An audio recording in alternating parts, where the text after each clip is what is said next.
Au début, on pense à un simple appel de démarchage un peu suspect. Puis, la conversation prend un tournant totalement inattendu. Entre méfiance, souvenir, respect et émotion, cette conversation va vous laisser sans voix. Je vous laisse écouter. Allô? Allô? Oui, bonjour madame, c'est l'opérateur téléphonique.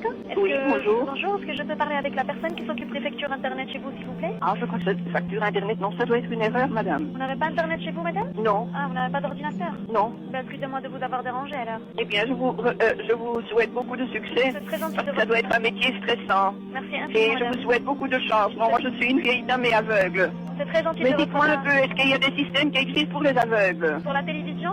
Non, la Pour télévision, Internet? je l'écoute, mais je ne peux plus rien voir. Ah, vous faites ça aussi? Vous faites toutes les télécommunications? Oui, oui, le téléphone, l'internet et la télévision numérique. Moi, j'avais acheté il y a parce que je voyais encore un peu une nouvelle TV magnifique, mais je ne peux plus rien voir comme image, mais j'écoute comme si c'était une radio. Eh bien, je vous souhaite, malheureusement, moi, je suis en fin de vie, mais je suis encore heureuse de vivre, vous savez. Oh. Mais je sais que c'est un métier très stressant pour vous et que vous êtes probablement aussi, j'espère pour vous pas exploité, mais enfin, c'est très dur.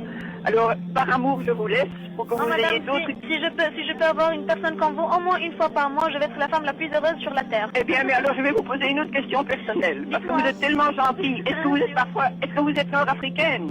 Exactement. Eh bien, ça ne m'étonne pas, mon enfant. Assalamu alaikum. Ah, alaikum salam, Hadja. Ah, Ismi Elise, mais en arabe, c'est comme si on disait Mustafa. Et Elise, c'est une racine latine qui veut dire l'élu. Hein. C'est un des noms de Dieu, c'est pas à vous que je dois dire ça, hein, mon enfant. Vous êtes probablement musulmane, hein? Vous êtes musulmane? Oui, oui, c'est ça. Eh bien, mais moi, je vais encore prendre 10 secondes de votre temps, ça va vous faire plaisir. Oh là là. Je suis une dame de 76 ans, bien blanche, bien belge et pas musulmane, mais à 52 ans, j'ai fait 4 ans d'arabe au Jamia ULB à Bruxelles. Ah, d'accord. Donc vous Pour avez apprendre le très grand- Fusha. Fusha. Le Fusha.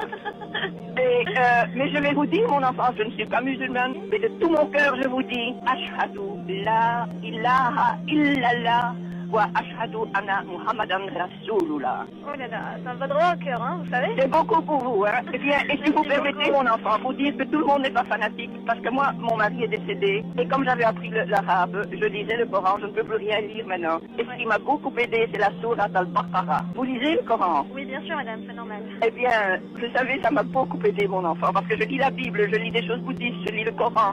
Mais quand on vous dit, qu'on vous assure que Dieu ne vous fait pas porter plus que vous ne pouvez porter, parce que parfois j'étais désespérée, et ça m'a beaucoup aidé. Vous avez une très belle religion. Seulement, il ne faut pas tomber dans le fanatisme, dans rien, dans rien. Voilà, mon enfant, avec Habibati, avec tout mon amour, Habibati.